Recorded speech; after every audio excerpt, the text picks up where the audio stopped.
video, we're going to take a look at line segments and a really important concept we'll be using for pretty much the whole year, measurement. And in particular, we're going to be looking at distance between points. That's the same as the length of a line segment.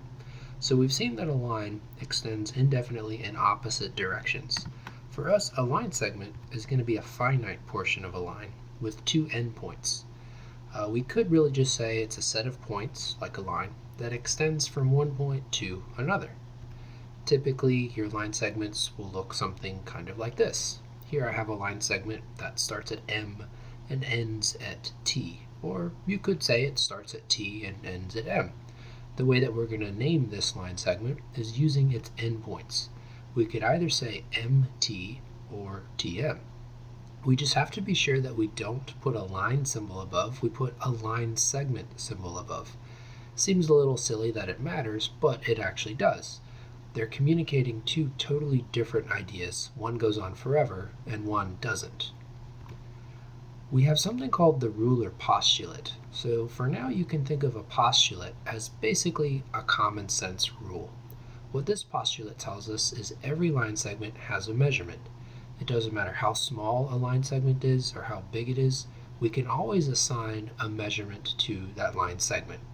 What that means is we can assign some positive number that tells us how long it is, and that's really all a measurement is. It's a positive number that describes some physical characteristic of an object, maybe like height, or weight, or age. For line segments, that measurement is going to be a length. So let's say we have that same line segment MT, and there's this 7 next to it. That's telling us the measurement or the length of that line segment. The distance from point M to T, or T to M for that matter, is 7. The way that we're going to express that is we're going to use the name of that line segment without that segment symbol, and we're going to say that equals a 7. Now we will never actually say the segment itself with that symbol equals 7. The reason why is because the segment isn't a number. The segment is a set of points. Points are just locations in a plane. Whereas this to the left, MT without the bar on top, this is a number. It expresses the length of that segment.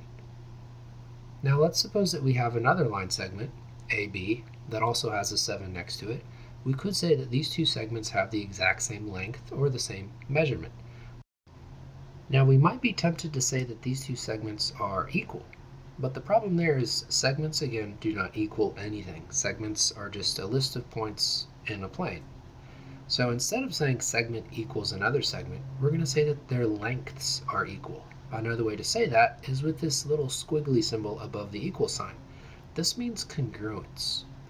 We could also say length equals length, MT equals AB without the bars, but this gives us a really important concept we're going to be dealing with a whole bunch this year, and that is congruence. For line segments, congruence means they just have the same measurement or the same length. And we're going to look at congruence of all kinds of geometric objects throughout the year. Shifting gears, let's take a look at a number line, something you all are a little bit more familiar with. On number lines, you've found distances between points. That's really the same as saying what's the length of a line segment that has those endpoints. So how can we do that? Well, hypothetically, let's say that we have points W and Y. If we were to connect those, we would have a line segment. So we might wonder, what is the length of WY? Keep in mind, I don't have that segment symbol above. This represents a number. So if you wanted to, you could count spaces. But if those points were really far away from each other, that's going to take a really long time. So instead, what we could do is we could just take the larger number, the 5, the coordinate for Y, and then subtract the smaller coordinate, -2. If we do that, we get a 7. And this actually works every single time. So to find the length of a segment, or the distance between points on a number line, we always do bigger minus smaller. Just be really careful with your signs. If you have a negative when you subtract, that's the same as adding. We might wonder, how can we do this in the XY plane? We also call that the Cartesian plane. For example, let's say I have this line segment AB that is at 2, 1, and B has coordinates 6, 4. How can we find the length of that? Well, when things are diagonal like this, we can't really just count how far away they are from each other. But let's see what's happening in the x and the y direction. On the x-axis, which is really just a number line, the distance between those points looks like 4. 6 minus 2 is 4. On the y-axis, the distance between those 2 points is 3. 4 minus 1, bigger minus smaller, is 3. Now, this is really the same as looking at a right triangle that has legs 4 and 3. Here we can just use the Pythagorean theorem. The length of AB is the same as 4 squared plus 3 squared. That's the same as saying AB is equal to 25. That's it for segments and distance.